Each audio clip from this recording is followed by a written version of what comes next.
Hello, everybody, and welcome back to the I Am 1-2 podcast with your host, Christopher Cohn. With me, as always, is my good friend, my podcast cohort, co-pilot, my co-sober friend, Mr. Dan the Man, in the studio to say hello to everybody. Say hello to everybody, Dan. Hello, everybody. Almost got caught starting the clock. That's all right. You didn't forget, though. Nope, I didn't. I got a little Post-it note that says, start the clock. Start the clock. If you're just joining us, this is an all things recovery podcast. We do talk about the 12 steps a lot just because, if you've never heard of them, easiest, quickest, fastest, most efficient, cheapest, free way to get your life just to jump light years from where it is right now. So check them out. Stay with us. Check out our podcast talking in length about the 12 steps. But today, we're going to address a very important topic for those of you trying to find your way towards the recovery pathway, no matter what that is: food, pornography, gambling, drugs, and alcohol. Today, we're going to talk about the most sacred thing that I think exists within the program, and that is your relationship to a sponsor. I can't think of anything else. I was thinking on the way here that, our relationship with the person that gets us to treatment, maybe, comes and saves us when we're overdosing. Those are angels, no doubt about it. But that ongoing relationship you have with your sponsor, walking shoulder to shoulder with the new man, as the book says, I can't think of anything more sacred in my mind. And that's why I want to help you to get the top killer sponsor that is available out there. So we are in the middle of the dregs of winter here, and we're having quite a winter for us here in the South.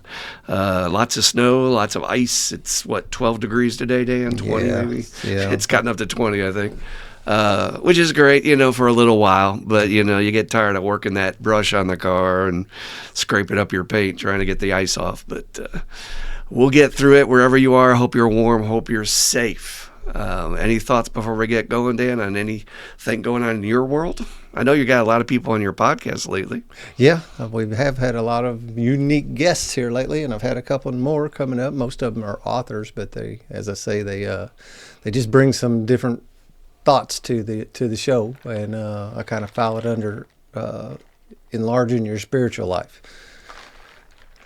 That would be the podcast to Dan's right shoulder. It would be left on the screen.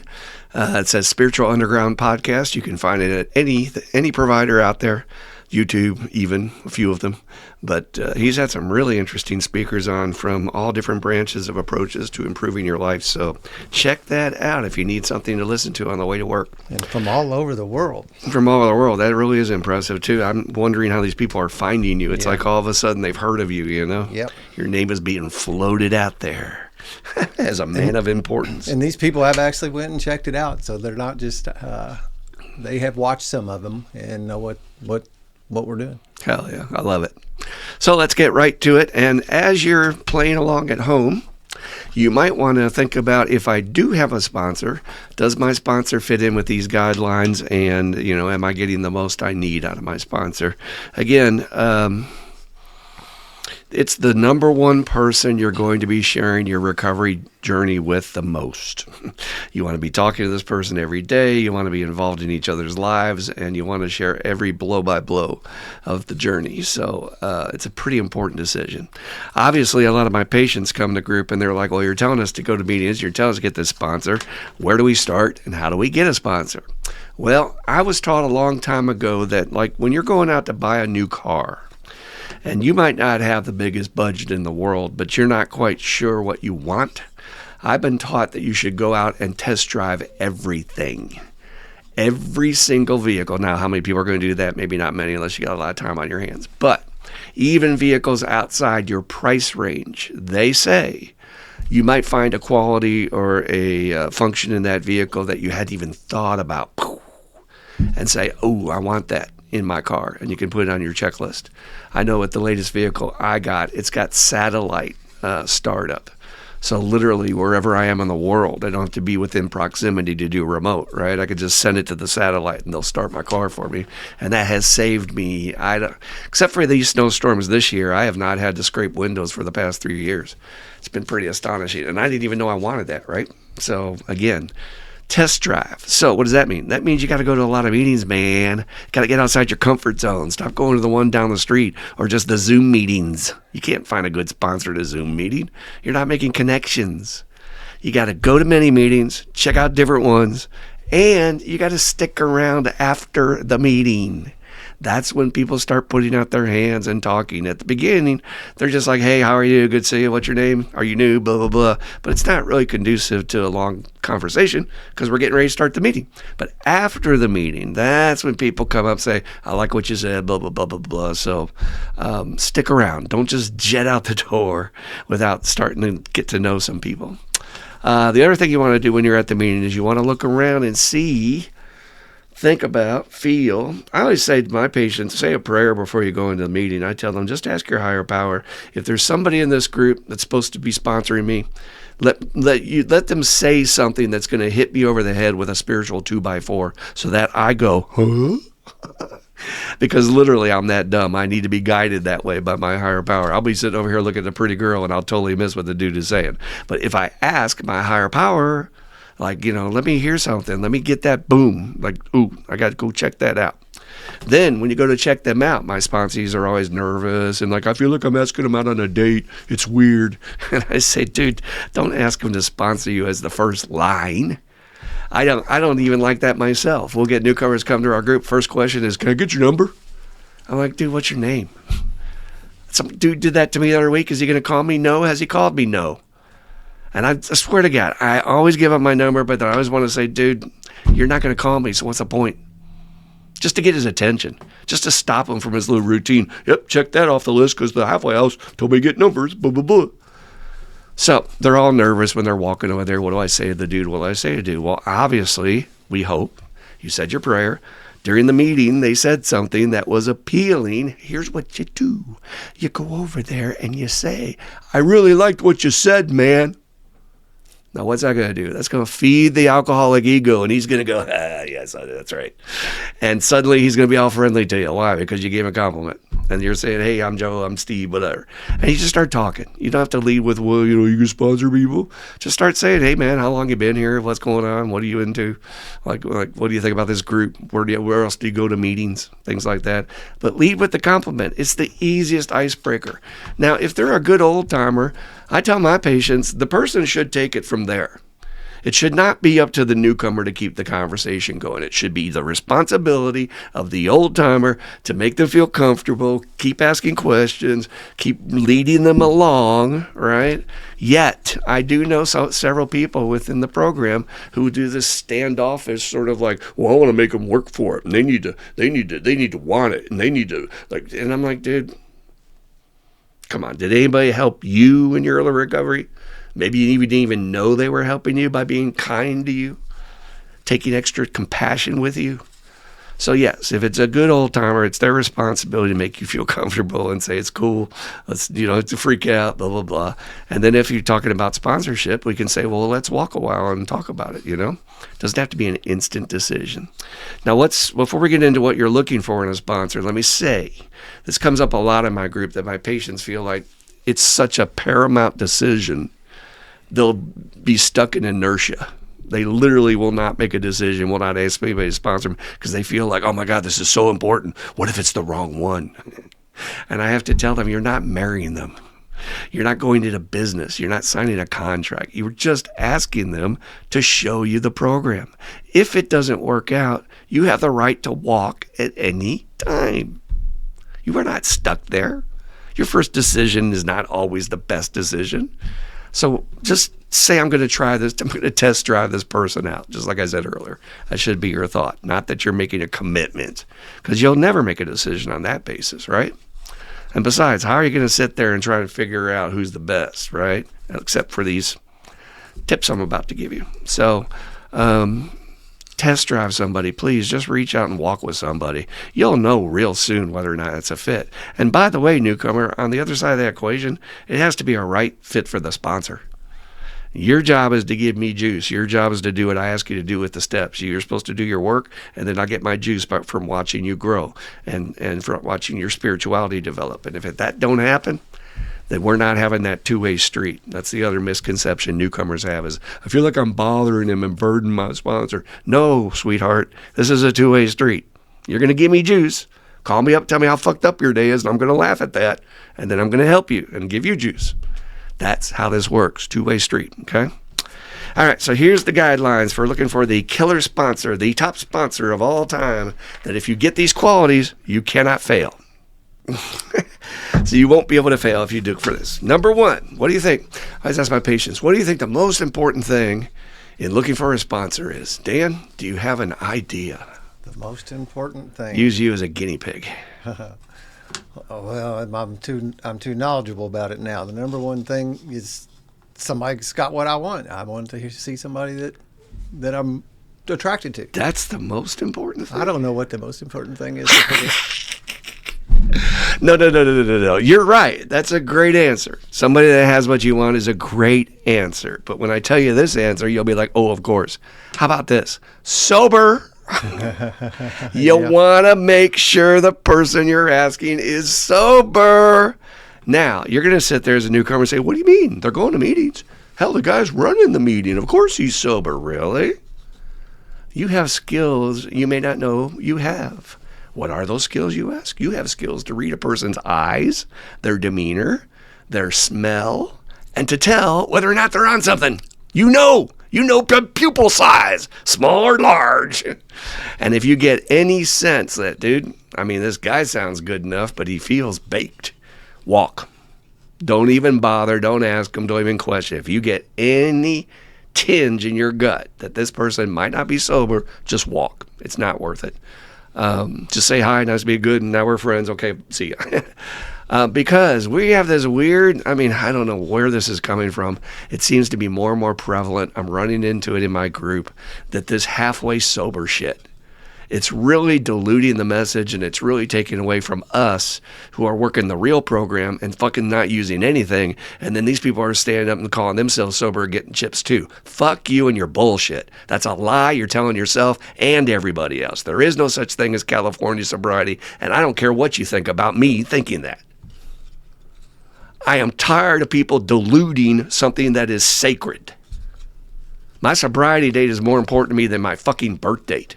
How dare you stand up and say that you have what I have and tell that newcomer a lie? Because he's going to walk over to you and ask to get what I have out of you, but you don't have it because you're not fucking sober.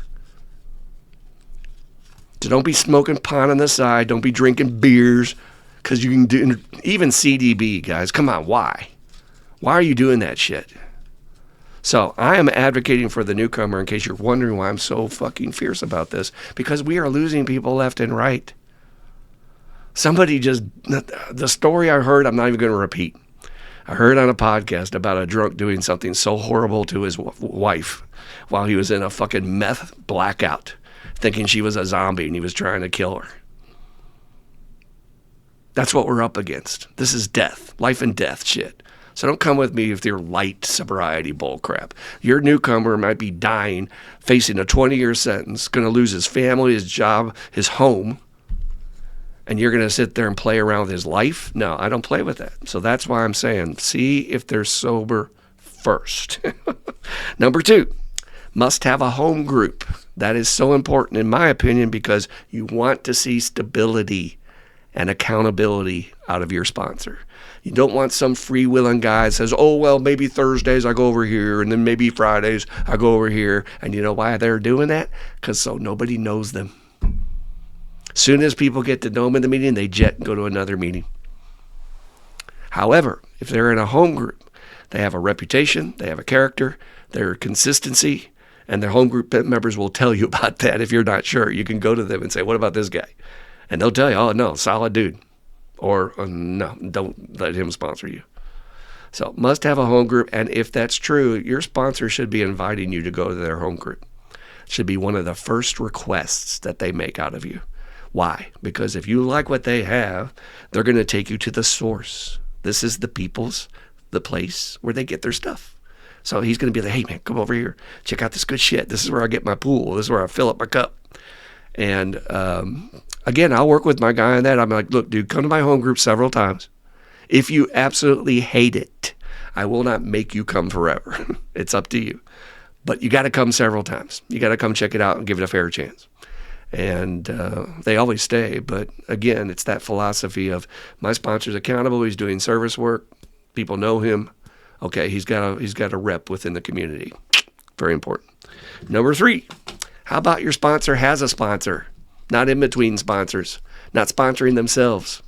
How the hell is that going to sponsor you all by himself without having any accountability to be able to call his sponsor and say, I don't know what to tell this guy? Or you know what he's going to do? He's going to make it up, which is even worse. If you've got a serious situation like a court case or a divorce and you're asking your sponsor, what would you suggest? And he doesn't have experience, but he doesn't have a sponsor to ask for their experience, and then that sponsor can ask his sponsor, he's going to just make something up. It's a little shirt I gave my friend Dan recently. It said, authentic old timer. It says, ask me anything. If I don't know the answer, I'll make something up. A lot of guys do that crap. So, who's your sponsor? Simple question. Just curious, who's your sponsor? And hopefully they point right over there. Oh, Joe, Steve, right over there. He's right over there. Or I'll introduce you to him. And you should be able to meet him. It shouldn't be some guy that's some made up dude you never get to meet or anything like that. That's number 3. So we have must be sober, must have a home group, must have a sponsor. Number 4, and there's 7 of these. Number 4, must have done the 12 steps. How in the hell is this person going to take you through a journey they ain't been on? And I got to tell you, this is a little tricky. There's a lot of people in our program who have not done the 12 steps, more than you know.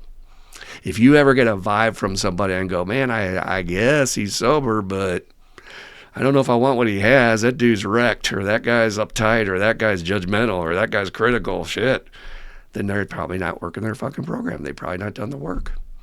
I had a guy in my group recently, dude. He took me to task, and I was like, hey, I'll go toe-to-toe with you on this one. I told him about page 86 saying we've been cured. Says that with the problems been removed, it no longer exists for us. Now, that's contingent on me continuing to take my medicine.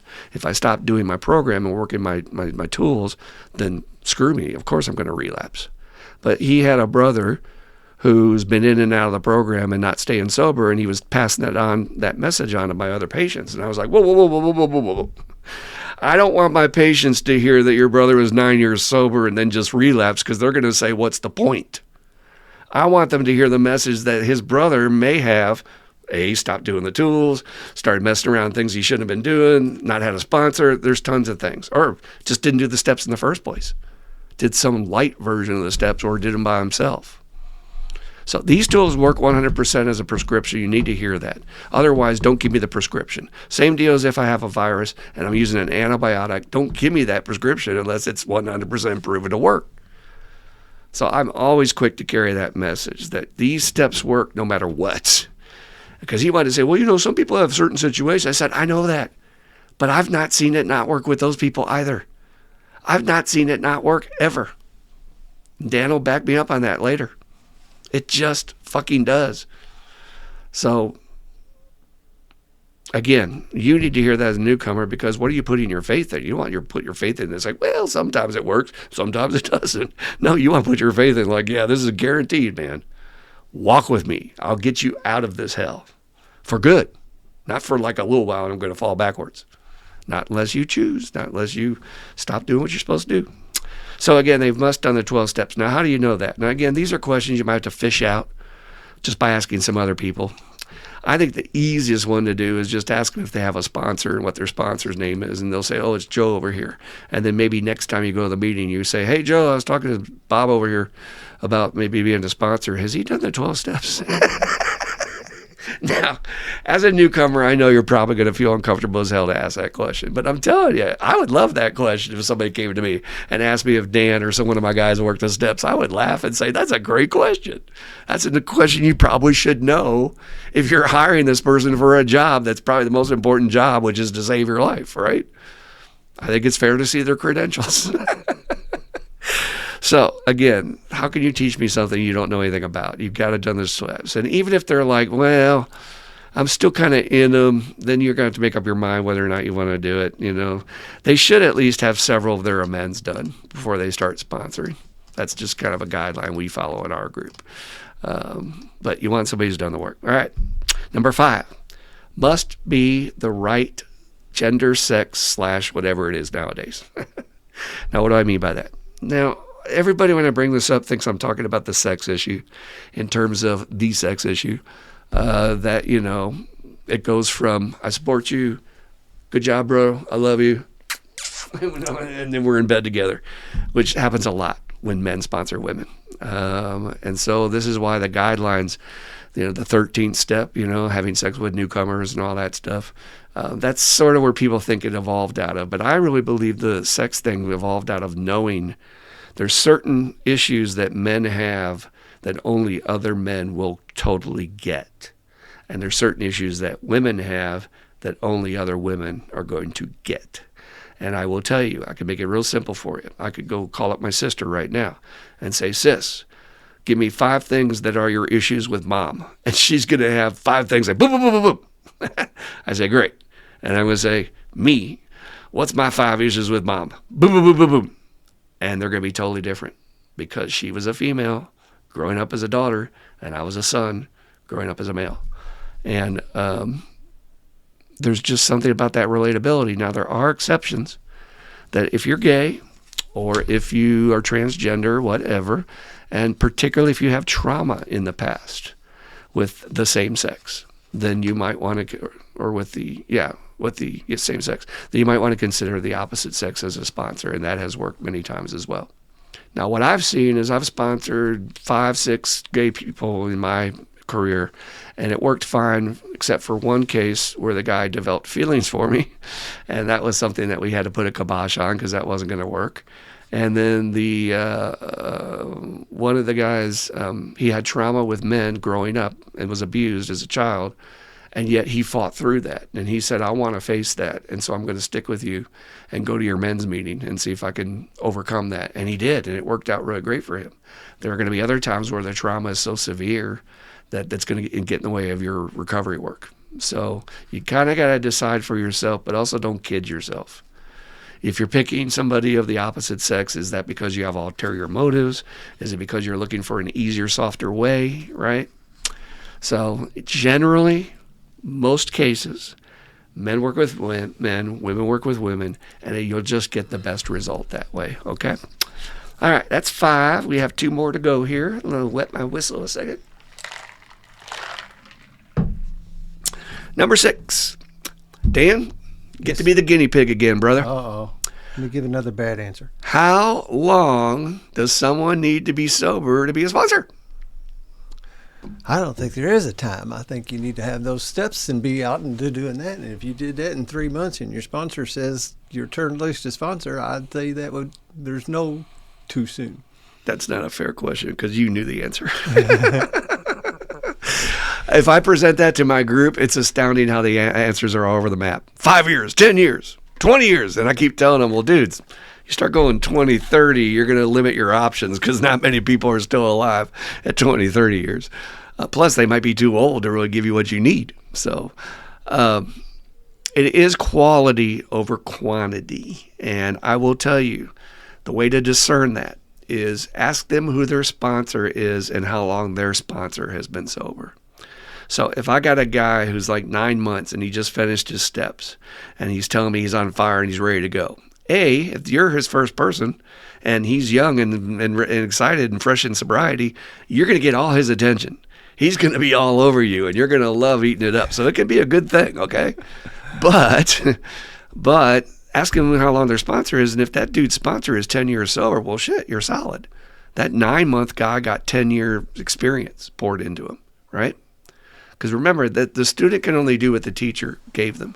So whatever their age or experience level of their sponsor is what you're going to get directly through them. So consider how long their sponsor's been around.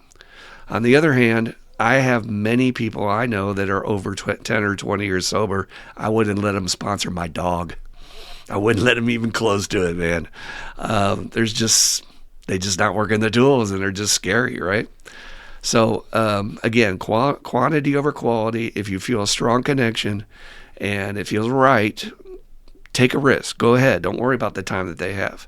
But ideally, the more time they have, the more experience they're going to have. It's just sort of the way it works, unless their sponsor has a lot of experience, right? Okay. This is from our good friend, Mr. Scott Lee, and it's my most important quality, as it is his, in a sponsor of what you're looking for. And Dan, I'll bet you know what that quality is, the most important quality you're looking for in a sponsor. I'm scared to guess. It's straight from your man, your buddy, Mr. Scott Lee. I am drawing a blank. You ready for this? Yeah. You're going to know it immediately. Must laugh a lot. Yeah. Must laugh a lot. For those of you that don't know, Scott Lee's from Nashville, Tennessee. He was just on Dan's podcast just a couple weeks ago. Please look that up. It was phenomenal. The guy is in his 80s and he's sharing that long-term juice. He's got that solid juice of experience, and you guys will be blown away by that podcast. But anyway, it's this idea that if you don't see your sponsor laughing, if you don't see your sponsor not taking themselves too seriously, if you don't see your sponsor lightening up, you're going to become that. And is that what you want out of your recovery? Hells to the bells, no. I want my sponsor to be able to just cut loose and be crazy and just laugh at everything and enjoy life. I want somebody that has zeal, that has enthusiasm. So consider that. Watch them and see if they laugh a lot or if they just sit there. There's some people in our group, some of which are very funny. I mean, when they talk, they'll nail you with some jokes. And then they'd sit there in the meeting when everybody else is laughing and they're just sitting there. And it's like I want to take the candle and put it in their ass and see if they're alive or something. And so, again, just watch. Again, it's a very important quality. Must laugh a lot, and it will help you not take yourself so seriously as well. All right. There are some additional factors, but those are the main ones. I'll go over one more time. Must be sober. Must have a home group. Must have a sponsor. Must have done the 12 steps.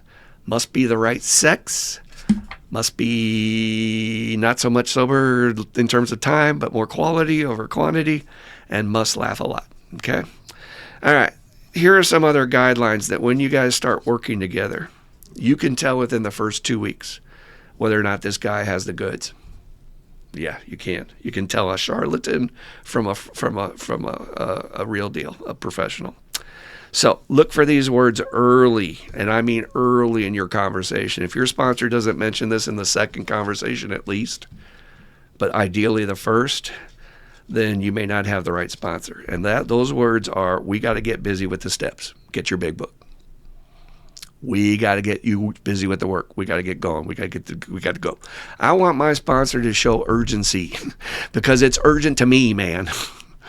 I don't want a sponsor to be like, oh, I'll just lay back, we'll have coffee, and we'll get to it, and blah, blah, blah. Dude, when you were in jail, that's why I say to my patients, did you want to get out now, or do you want to wait around for a few days?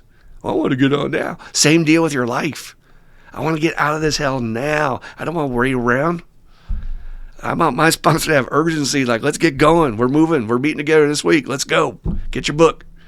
And if they don't say that, they may not be a book person.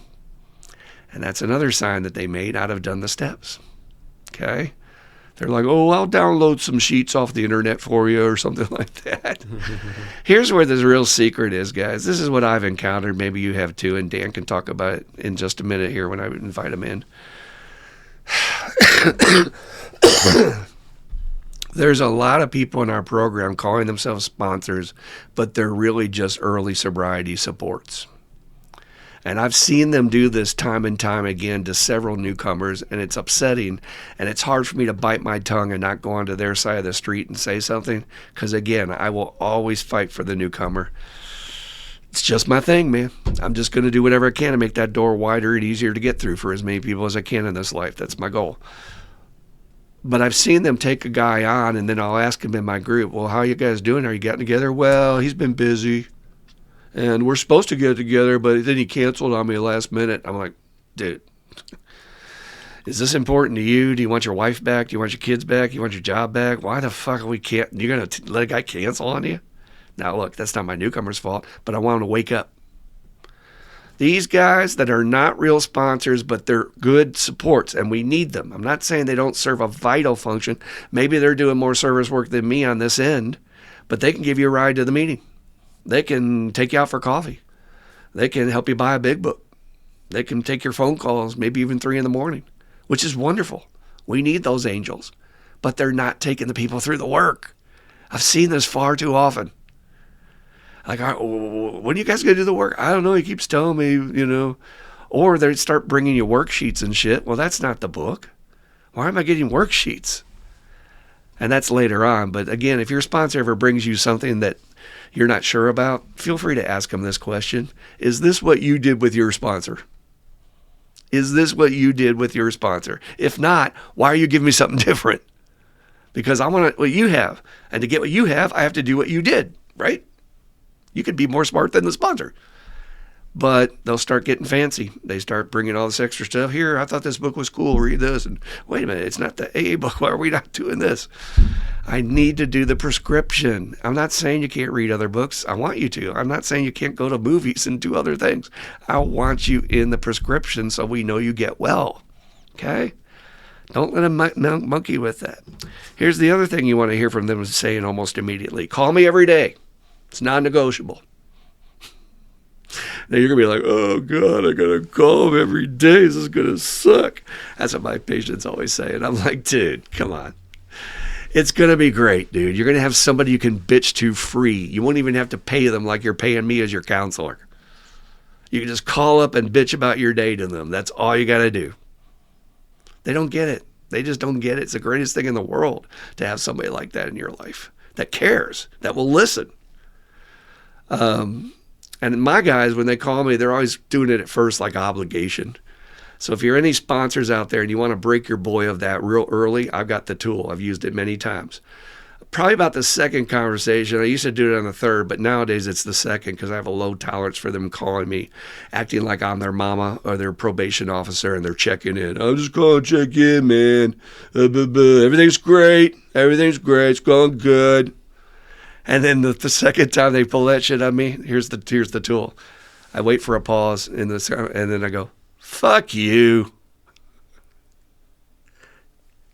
And I let it hang. You got to let it hang a little bit so you get that little rattle across the phone while their brain's figuring out, what did you say? Did you just tell me to fuck off? Who's this motherfucker? And then I start laughing. I go, dude, you're in early recovery. It's not good. Your life sucks right now. It's in the toilet. Nothing's going great. You want to kill somebody at work, probably.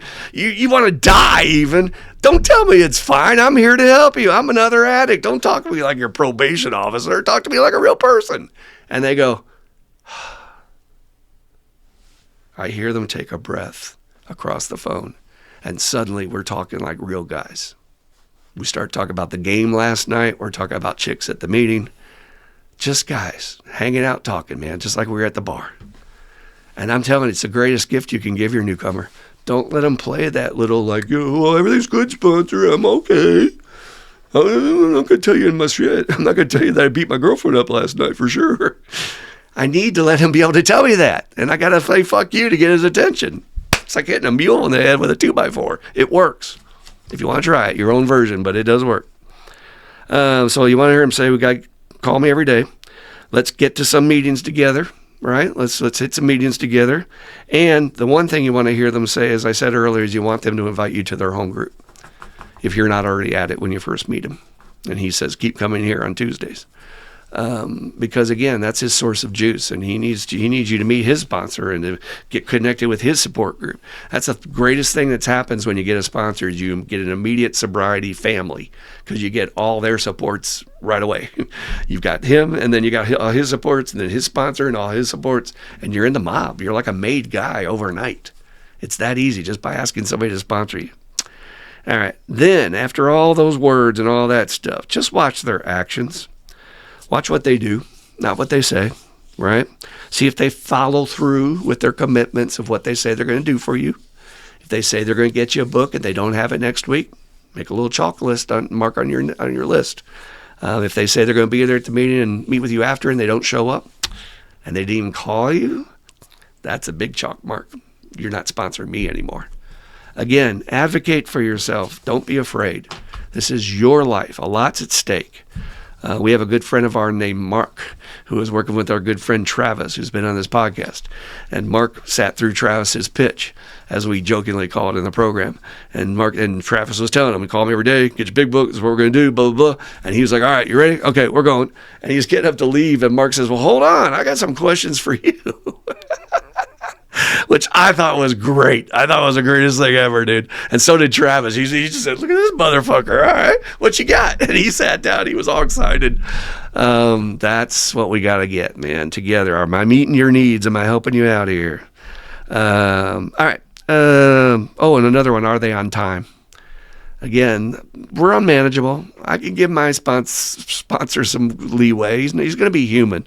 Remember, our sponsors are angels with clay feet. Don't ever put your sponsor on a pedestal. They're drunks and drug addicts just like you are.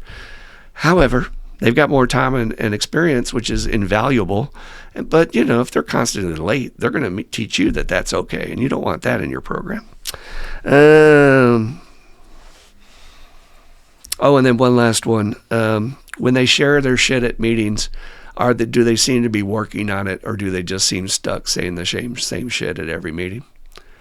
Again, this is the program you're going to get, so you can watch your sponsor and see, that guy repeated that 30 times the past year about his daughter or about his family, and it doesn't seem to be going anywhere. What's up with that? Even my own sponsor, which somebody recently, he's passed away, but one of my friends turned me on to an old talk of his, and he was talking about some discord with his children, and it made me kind of step back and say, well, I don't agree with that. I don't think that's a good program, what he's doing there, and it's, he's gone. We've already been sponsee, but it did make me reevaluate, like, wait a minute, that's not the program I want. So again, it's not going to line up on everything, but generally speaking, this is your guiding star. So you want the brightest star possible. As you watch them and as you listen, you will begin to see their unmanageability, which everybody has. Question mark is it glaring unmanageability where they have sheriffs knocking down their door with warrants? Or is it like, that guy, he eats a little too much. He's shouldn't be smoking so many cigarettes. But, generally he's got his shit together. That's an angel with clay feet. That's what a sponsor is. So if you have any additional questions on that, which we field every week, and we've got great questions for this week, send it to us at the IM12, the word recovery, at gmail.com. That's IM12, recovery, at gmail.com. And ask us your journeys or your questions about a sponsor. And if you're having trouble with a sponsor right now and you need to fire them, that's okay. Talk to us about it. After Dan shares, I would actually give you the guidelines on how to fire somebody, which is the easiest and nicest way to do it. So, Dan, any thoughts on this most sacred thing, which I know you could probably write a book yourself, sponsorship and trying to help the newcomer find somebody that's going to be best for them? First off, it's the single most satisfying. I don't know what kind of really word. It just it brings joy to me. It fulfills me. That's and it's become like a mission, a purpose, and I don't ever want to stop doing it. I don't have somebody in work right now, and I'm hunting. That person's so lucky. They have no idea how lucky they're going to be when you get them. I'd even tell guys that. Pretty soon. I'm pretty confident about this sponsorship gig, and I'm gonna portray that confidence to my guy too. And I think that's another thing like that you want to see in a sponsor, that he's confident about this. I don't like you. Don't mix no bones about whether it's gonna work or not. This is gonna work, dude, and you're gonna see Travis. See, you can be like that. But the sober thing is a very simple answer, and I like sitting on this side of the table and that I can actually be wrong and not know the answer. I get to sit over here and get these presentations like for the first time too. I didn't get to hear from you in group. I told you that sponsoring women thing, just from speaking from experience, there's a thing I can say we did fine, and we actually were really successful. And I've a couple other ones, but my most recent one, but there was stuff that we couldn't do. There was things that where the buyers weren't crossing, and luckily we were able to manage that. I think that's kind of cool. I like the way you talked about going to the well. That's what I heard when you said, where's his home group, and go check that out and see what's going on there. I'd never thought of it in that way. I would always thought, yeah, my guy's going to come to this home group. Another thing, I like that you said the thing about if this guy's the first sponsee or only sponsee, you're going to get all that time. I hadn't considered that either. And you may want to ask them how many sponsees they got. That's a good one. Because if they got 15, you're not going to get the kind of time out of it. But maybe he's got 15. That means he's a hell of a fucking sponsor, and it appears he's doing good. Yeah, let me break that down for the people that don't know the details of that, because I know you do. 15 doesn't mean they've got 15 people in the work. So they're going to have sponsees that they've been sponsoring a long time, and these guys are low maintenance. They maybe call them a couple of times a week, But if they've got more than 2 or 3 people in the work, then that's a commitment they're making to meet with those people every week, several times a week, get their step work done. And then that's where the schedule gets strained. But, again, I can have a ton of sponsees who've already done the work, and now they're out sponsoring, and they might, like my boy Eddie contacts me once a week. So that's not going to interfere with my new guy. So it's more about how many people do you have in the work right now. Yeah. Yep. Yeah, it is exactly right. I hate the checking in too, and I stomp that out pretty quick when those things. What's your technique? I usually just go right at them and say, hey, nothing can be all good. Give me some fucking dirt. What happened today? Give me some truth, because I know your day didn't sail that smoothly today. And I don't like the checking in thing. I also tell them out pretty quickly. I say, hey, look, don't be checking in with me. I ain't your probation officer. Uh-huh. And they're so used to doing that, though. That's the thing. Yeah. It's like automatic pilot. You get them quick, though. Most time they'll. You don't hear that. You don't hear checking in ever again. So I like it. You're saying fuck you without the fuck you. Yep. I just didn't come out with that. I like that too. I'm gonna have to give that some consideration. Oh, it's just having fun in recovery. Sure. And that's sponsors need fun, because you go through so many people and a lot of them don't make it. So please, if you're not having fun sponsoring, you probably shouldn't be sponsoring. Yeah, I remember you just busting out laughing sometimes when I was being a dumb newcomer, and just start laughing right over me. And it was effective. But that is picking a sponsor is such a weird thing. It is. Where else in life do you do that, right? I mean, it's so it's difficult. And those tips are just fantastic for somebody. I wish somebody told me that when I was first hunting a sponsor. That one I had before you, he was a good dude and everything, but he didn't get me near what it did when I found you. And you fit all those things for me whenever, because I've been around and had a little bit of idea about who had juice. I didn't really know, but I've been in AA long enough to be able to tell that guy's a grump and this guy looks pretty fun. So you caught my eye real quick on all those accounts, but it is a weird thing, and it's spooky, and it isn't a big a deal.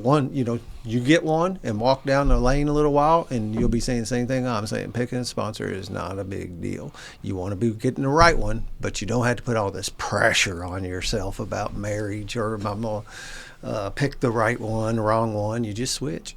I like when you get a chance to talk too, because I'm able to have my brain recall. There's so much in this area, but one is so important I forgot to mention.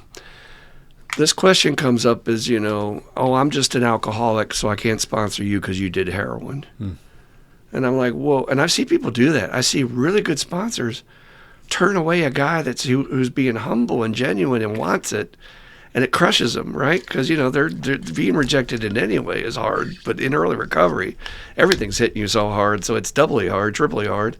And I'm like, wait a minute. You're not taking this boy on to teach him how to rig up and shoot heroin better. You're taking this boy on to show him the solution, not the fucking drug use. You guys relate on the pain. You relate on the suffering. You relate on all the loss and the consequences, regardless of what you were using. And then you got the solution, which is why he's coming to you. It does not matter what drug you used.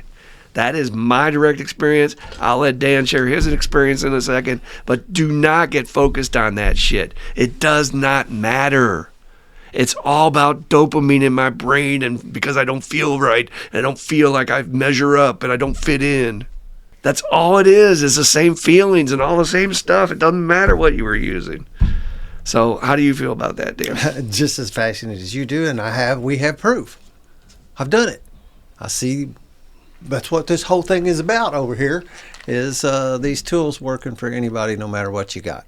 And I don't think you have to have the same thing to do it. Like you said, you can relate and you can substitute. And, once in a while I'll have somebody that seems to struggle with that. I'm thinking, I don't know if you're smart enough to do the steps if you can't make that simple switch in your head. Well, I mean, like I said, we're not going to be sitting around talking about your war stories about how much dope you slung. It's just not germane here. Yeah. So, and besides, I heard a statistic. I've listened to so much stuff that I forget where I get my sources, but they're solid. I don't listen to crap. Dan knows that. And the guy said, and it was somebody knew what they were talking about. He said, nowadays there's probably less than 2.8% or some other shit of just pure juicers left. There's no more such thing as a pure alcoholic when most people who are in the program now have done other drugs. It's just not marijuana. So that's kind of dying. I mean, it's no longer even a thing. But still, somebody who smokes marijuana and drank mostly is going to say, oh, I can't relate to a druggie, a heroin user, It's like, are you stupid? This guy's dying. Why don't you help him out? It's just silly. Yeah,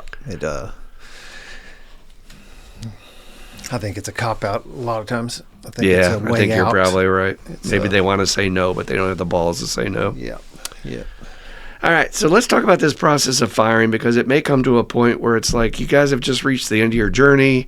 It's not working anymore. The fit's not right, whatever it is. If you're the person that's deciding to drop your sponsor, first thing you want to do is go to them. No, wait, back up. First thing you want to do is get your other sponsor in place. Do not let go of one bird in the hand while you're looking for two in the bush. You'll be sponsorless for too long. You don't know when it might happen, and the next thing you know, relapse could happen. So keep your sponsor until you get the next one lined up. That's even when you're emotional. Do not pull that trigger if you don't have the other sponsor lined up. Then you go to them and you say, thank you. Easiest way to start. You say, thank you for everything you did for me. I don't think I'd be sober today if you had not been there for me and worked with me the way you did. Everything you did for me worked out great. It helped me a lot. I have found another teacher. I have found another person that I'd like to work with, that I feel drawn to, for lack of a better term.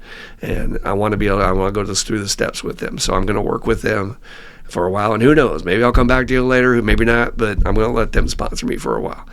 Now, your sponsor's allowed to ask questions about that, and that doesn't mean they're giving resistance. I think a good sponsor, if they have any concerns, should speak up and say, are you sure you're not making this decision because I've been asking you to do your 9-step amends and you won't do your amends and you're just bailing because you don't want to do your amends? And it's okay to ask that. They may get pissed, but you're doing it for their own good, right? They hired you to do this job, so you're going to do it. But after that, if anybody that's working a spiritual program understands that this is between you and God, and this is between you and your life. This is saving your life. So God bless you if you want to work with somebody else. I don't take it personally at all, unless I'm worried about you, right? Or it does hurt. Once you get close to people, it's going to hurt. It's just part of the deal. Your emotions are always going to get involved because you love these people, and sometimes you love them too much, and have them walk away, it just breaks your heart. But they have their own journey, and everybody must find their own teachers. So again, if you handle it that way, thank them. Tell them you found somebody you're really drawn to, that you want to go through the steps with them, and let them sponsor you. And then, generally it's going to be cool. We'll still be friends. You can still call me, just because I'm not sponsoring you doesn't mean I don't call you. It is a weird thing, even though I tell them that. They rarely call that much afterwards. I don't know if Dan's story is different, but that's my experience with it. Anything you would add to that on the firing issue, Dan?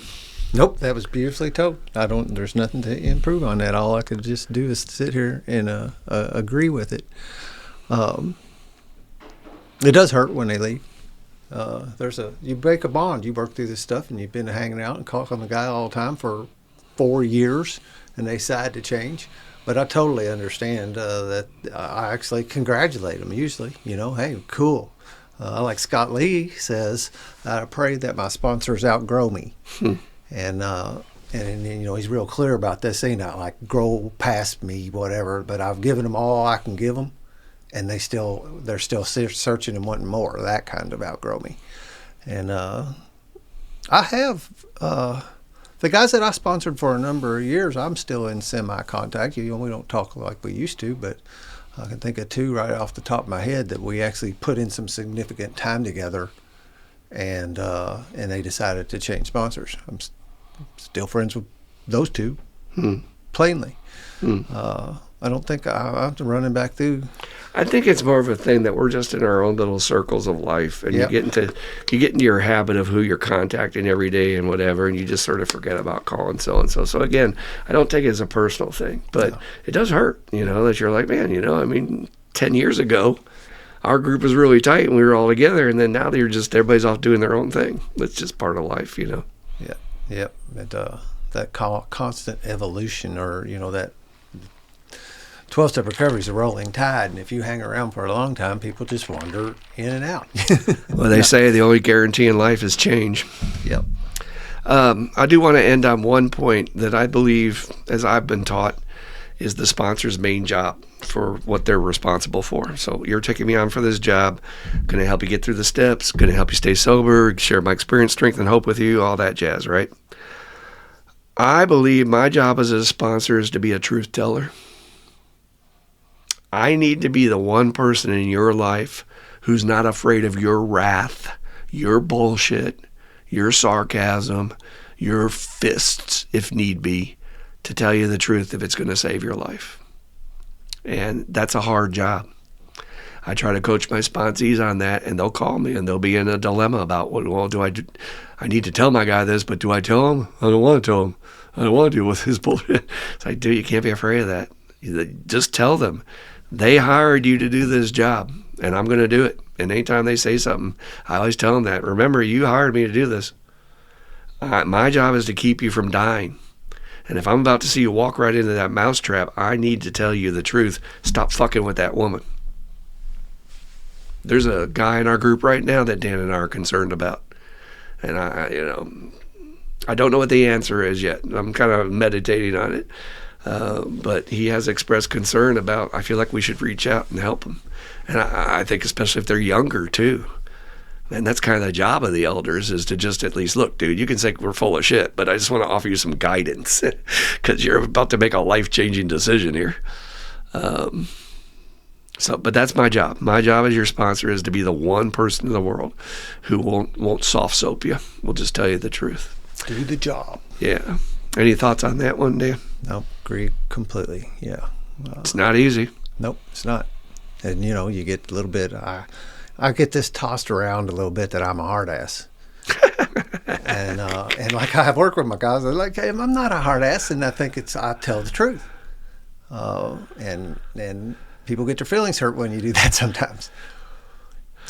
But I guess that's that's your job. That is, you have to do it. I was taught by you. There is, okay, we're going to throw in one more wrinkle, and then we'll get to our questions here, because this is interesting. As I've experienced it, and you're relatively young compared to my experience level, but you've had this too. There is this weird dynamic that as you're sponsoring your person, they will put you in the role of their father or their mother or the authority figure that raised them, right? It just sort of happens as a natural dynamic. Sometimes I'll have group members put me in that role because I'm the authority figure, so they're thinking about that cop that busted them, and now I've got all the shit that they've got with that cop, but I'm getting it because, wait a minute, dude, I'm just your friend here helping you. But they're hearing authority, and they're hearing, rules and accountability, and they're thinking I'm that cop dude, and they hate me. And I'm like, I have taken flack from a lot of my sponsees at time where I felt like, that's your shit with your dad. So even that comment, if you had someone come at you and say you're a hard ass, I think what's happening there is I'm triggering your dad shit. It's not me, because I'm the guy that's been your friend. I'm the guy that's helping you. Yeah. I'm not here to hurt you. Why would I want to waste my time doing that? I'm here to help you. But you'll catch flack. That's for all you sponsors out there. You will just catch this flack, and being able to call that out and say, let's back up from this a second and just look at it. I think that's more your trigger with your parents or whatever's being triggered there. And then you can talk about it and work on it. So Any thoughts on that one? Oh, but that's another really, really great point. Yeah. Just something I've experienced over the years, which is great, man. I mean, it is to be able to have one of your guys say, "You're my spiritual father." What a greater compliment. I can't think of one, you know? Yep. I've got, well, as I scour the landscape, most of the guys I sponsor have had absent or less than fathers. Mm-hmm. Which is what we get to exactly what they do. That's what we get to fulfill. We get to be that figure for them, just like my sponsor did for me. And my sponsor saved my life. So God bless your soul, Roger. Hope you're in the room with us. And thank you so much for what you did for me. And you'll never forget your first sponsor, the one that really got you through the work and saved your life. And I owe that man everything. So. Yeah. All righty. Well, now we will turn to our question and answer period where you, the listener, get to send in your questions about anything at all, and we will do our best to share our experience, strength, and hope and answer them for you. All righty. We have 3 questions this week, and they're pretty thought-provoking, so let's get right to them. First question of the day. Can you guys explain why does an alcoholic need to keep going to AA meetings or NA meetings after they have been sober for a significant period of time? What a timely question, actually. My home group, our good friend Brian G., got up and asked the question, why are we still here? Why are you still here? Which I thought was fantastic. I was on Zoom that night because the weather was awful. And I wanted to say so bad. I want to say, I'm here because you guys told me keep coming back. Shit, keep coming back. That's what I'm doing. I didn't hear anybody say that. So here's the thing that normal people will never get about us. We have so many perverse streaks and fatal flaws, but one of the worst fatal flaws is we have this disease of forgetting. The healthier and more spiritual we get, the sicker we can potentially get. I've seen people, leaders, top respected people, not just in the program, but in the community, in the press, famous, have spectacular falls. Because why? I forgot I was an alcoholic underneath all the costume. Underneath all the costume. This is why in the meetings it's a healthy affirmation, not a negative affirmation. When we go around the room and say, my name is Christopher, I'm an alcoholic. I need to constantly put my hand on that touchstone. Same as the Notre Dame team touches the sign as they go out on the field. I need to put my hand on that touchstone and say that everything I have in my life comes from that. All the blessings I have, they're temporary if I don't remember that. I have watched this disease of forgetting get the best of us. The delusion, telling myself I'm bigger than the rules, telling myself I can take shortcuts, telling myself I don't have to work a perfect program. Meaning, again, I can take shortcuts. Meaning that telling myself that, well, this doesn't matter because God's not looking, whatever it might be. And I'm not talking about making mistakes. It's inevitable you're going to make mistakes. But if I forget what I am, I'm going to drink again. What am I, you might ask? Well, as I tell my patients, because we were talking about the core of our disease, centers around my bodily and mentally different reaction to alcohol and drugs. I'm wired differently than my family. I'm wired differently than my coworkers. I get that substance in my body and my brain says, go, baby. You seen that movie, Go? It's an insane trip. And that's where my life heads. There's no joke. There's not even a question. Oh, we're just going to have one. Or, when they make medical marijuana legal in Kentucky, which has already been made legal, but now it's going to be recreational soon because that follows in every state. Oh, you could just go and, my brain immediately goes, bullshit, dude. You know what you are. You know what you are. You don't want one. You don't want a night. You don't want a week. You want it all. Period.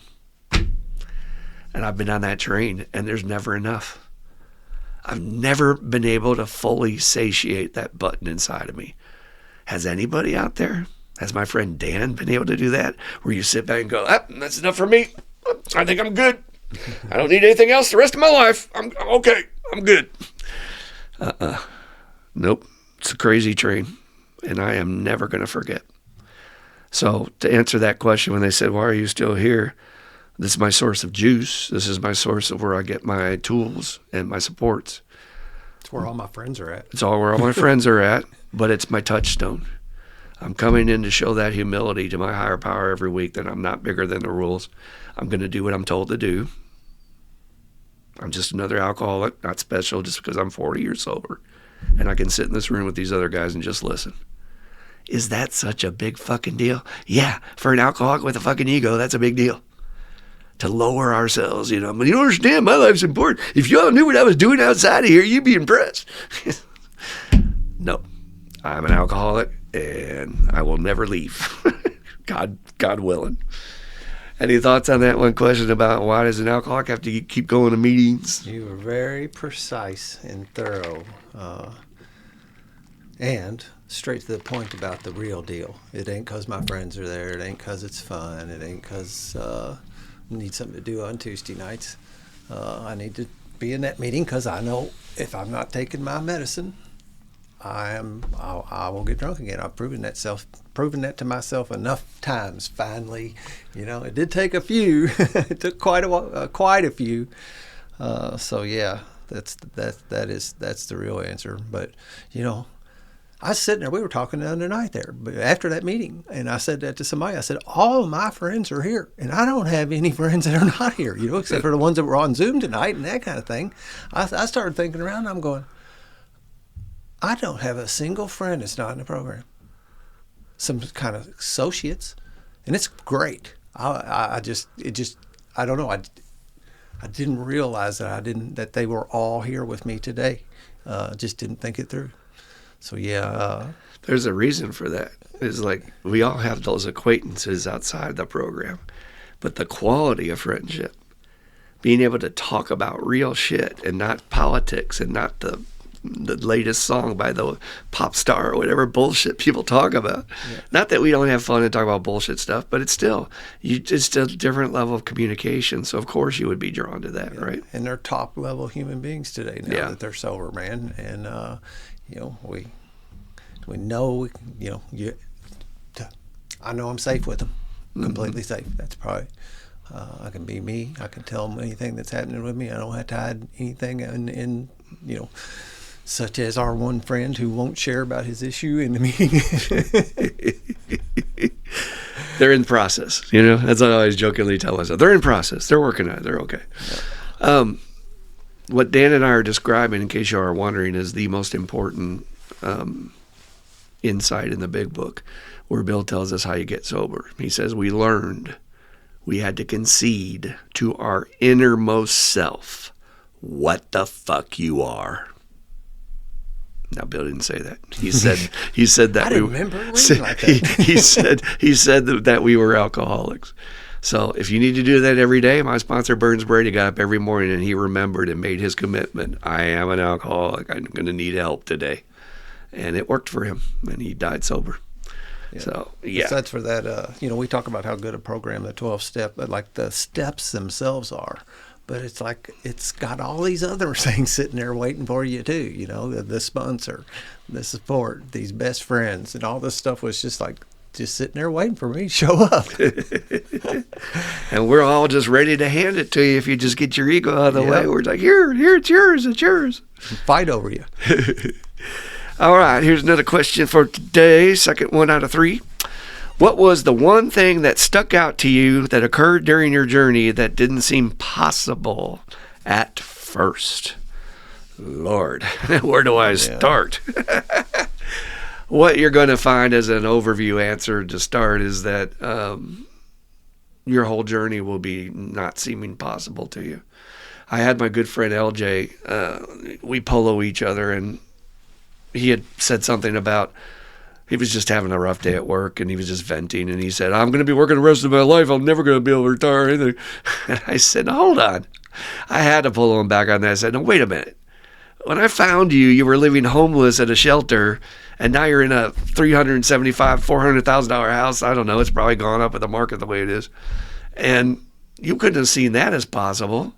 So who's to say, and you're relatively young in your recovery, there's going to be incredible things to happen to you. You don't know what's going to happen with your career and your job.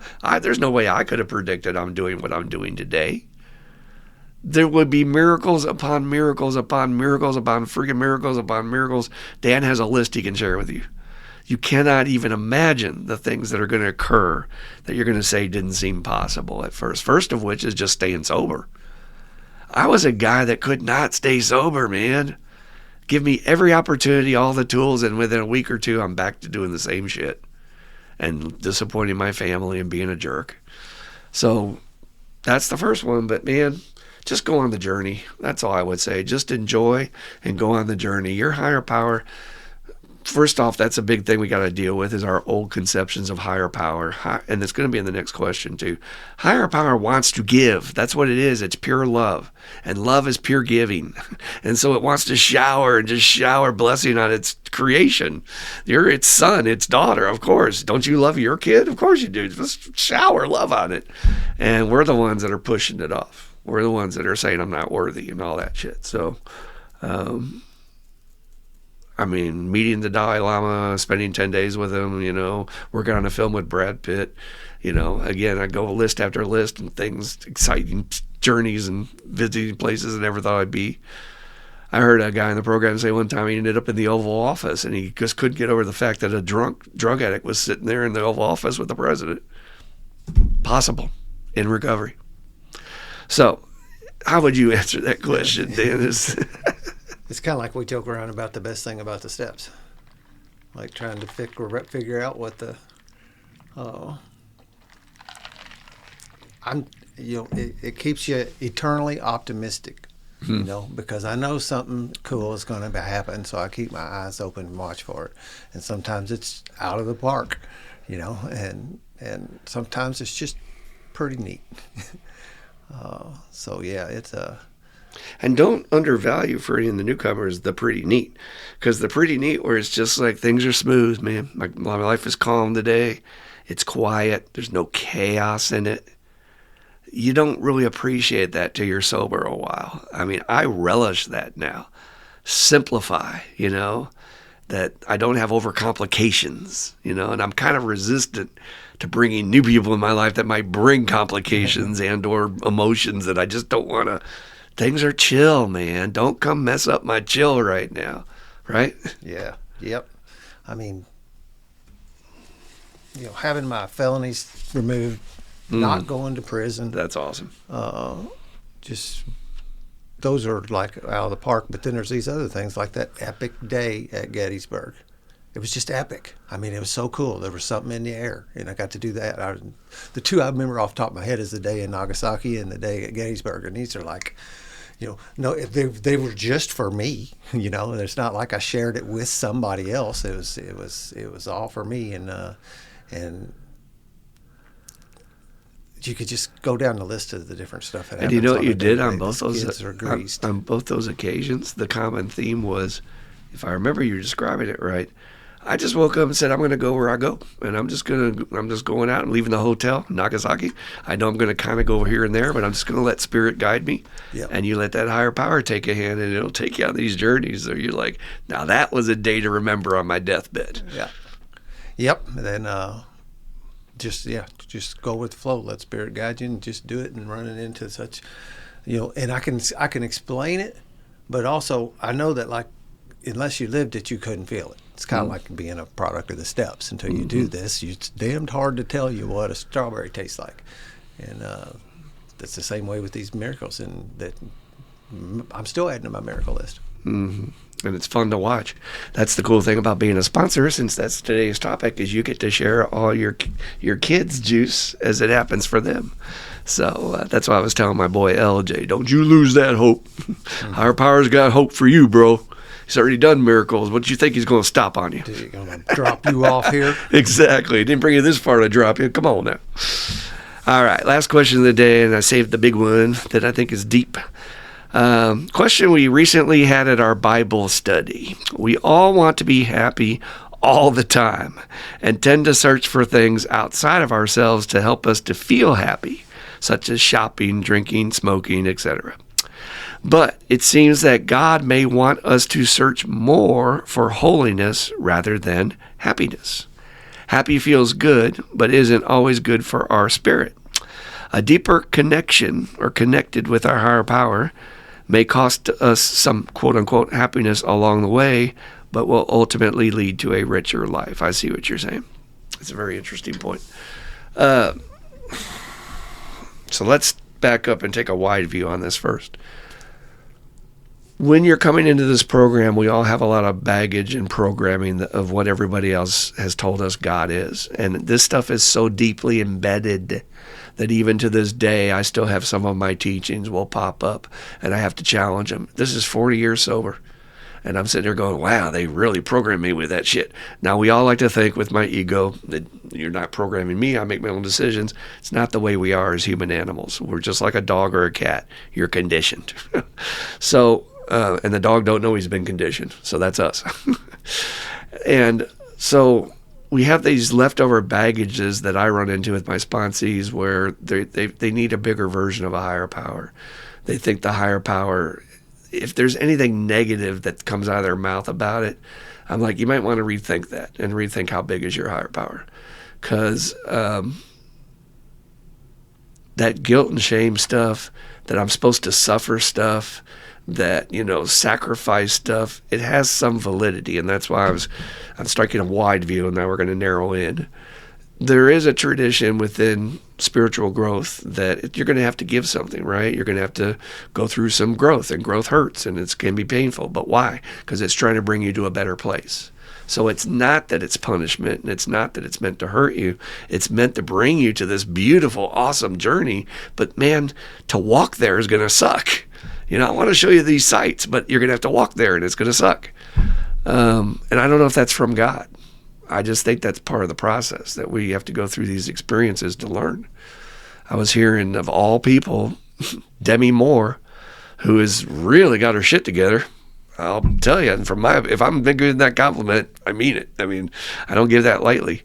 And she's come to a place of understanding her experiences from that more objective viewpoint. It's not personal. It's just you have to go through these things for your growth and for your spirit. And that can be interpreted as being mean, like God's being mean to me, or he's testing me. I hear people say, and that's another question we'll have in the files for the next few weeks. But I think that's needing a bigger vision of what higher power is.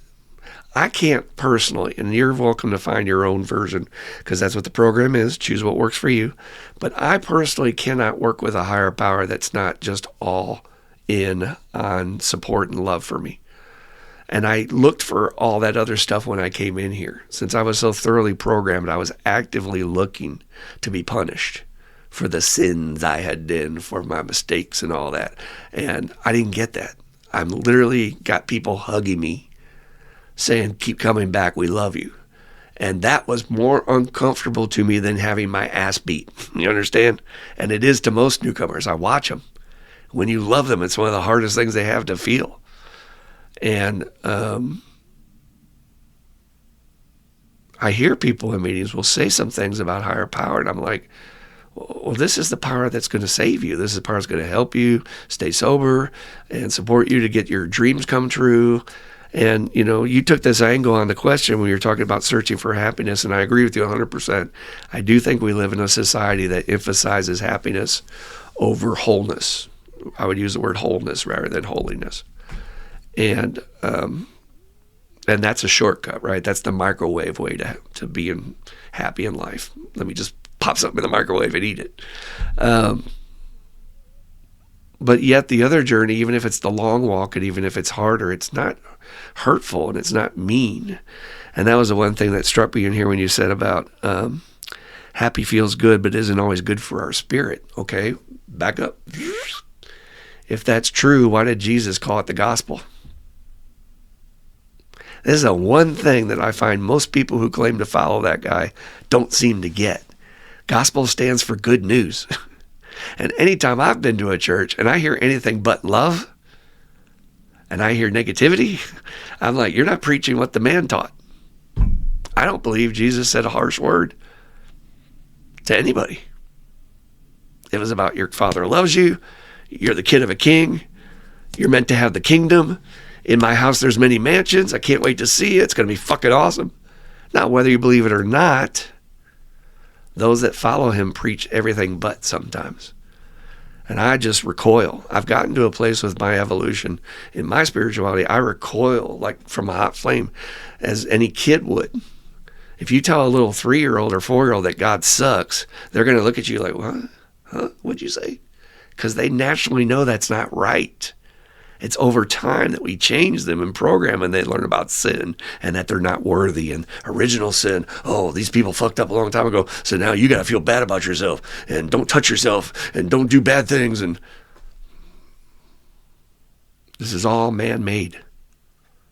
And once you realize that, then you go on this journey in recovery where you can be like, okay, so if this is just man-made, what's God? What's underneath all that? What's behind all this other programming that I've got? Propaganda, really. So I'll just say my own experience and let Dan share his. I believe that my higher power wants me to fulfill all my life's dreams. And that as part of that is the suckiness.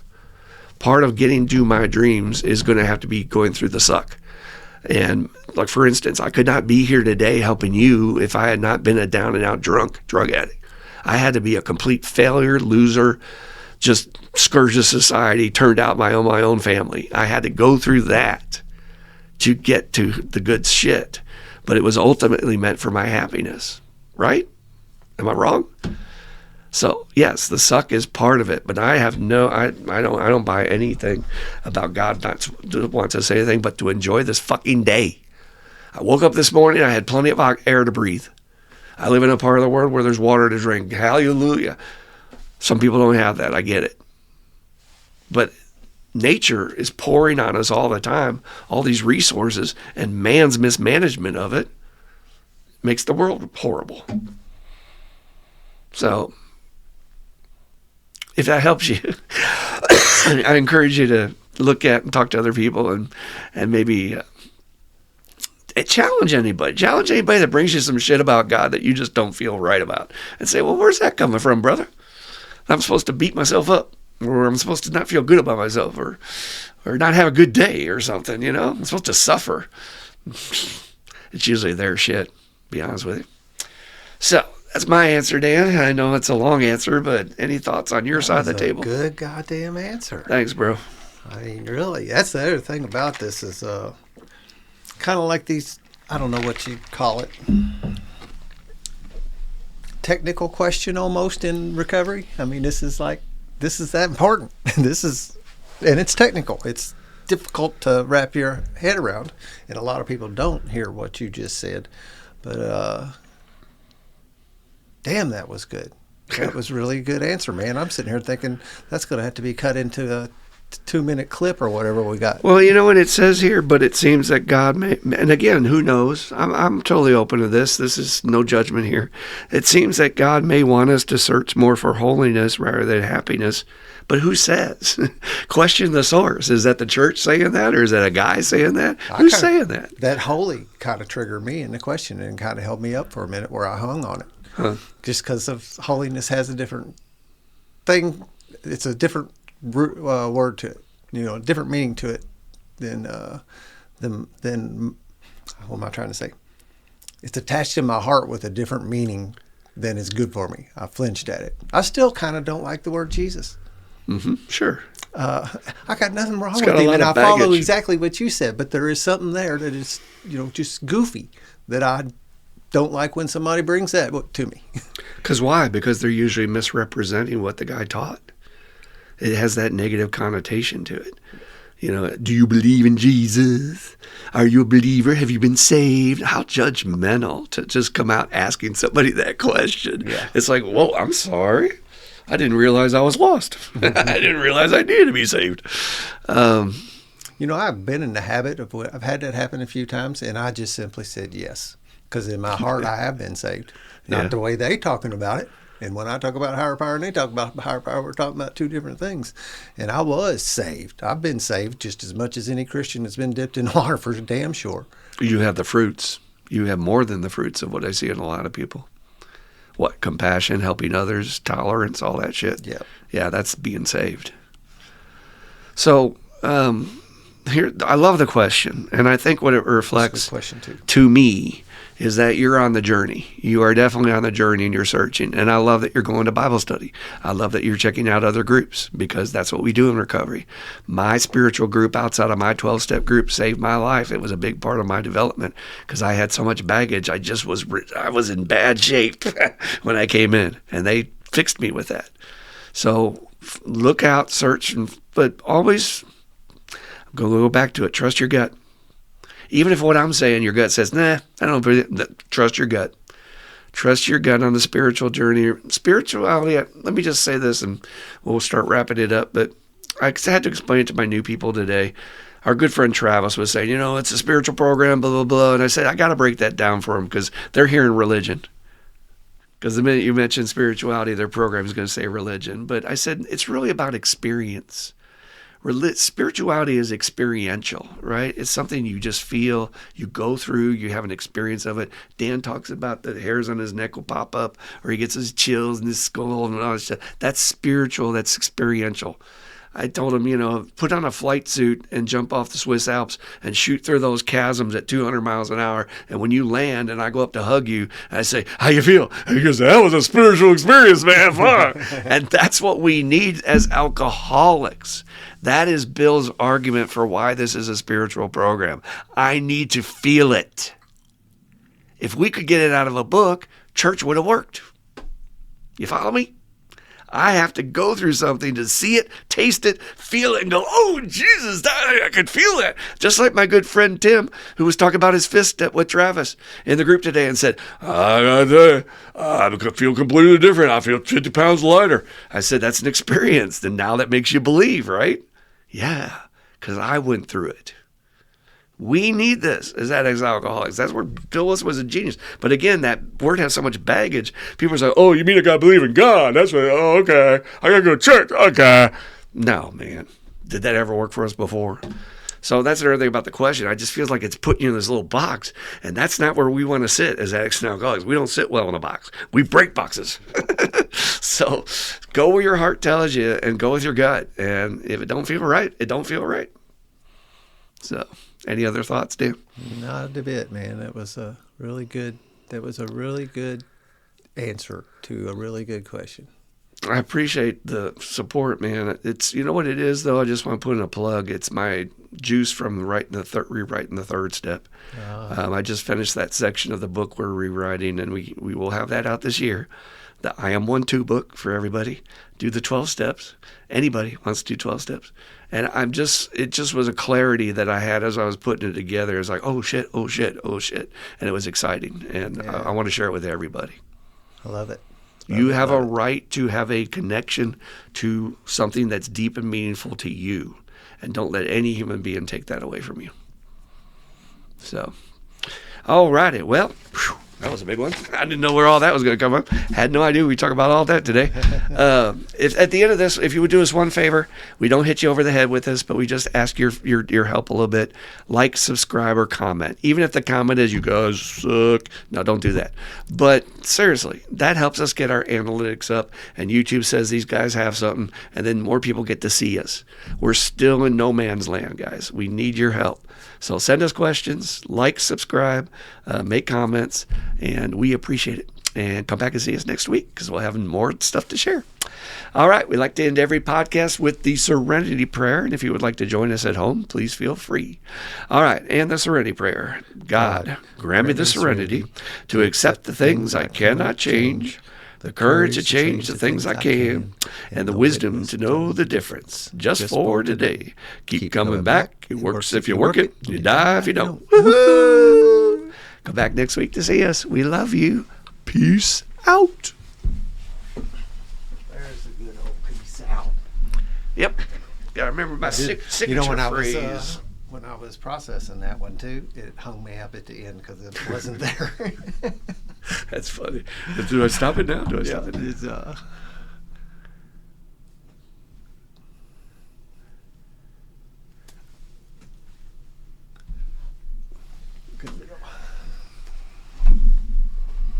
deal. It's funny that it did. It's kind of like that other stuff. I'm conditioned to hear it.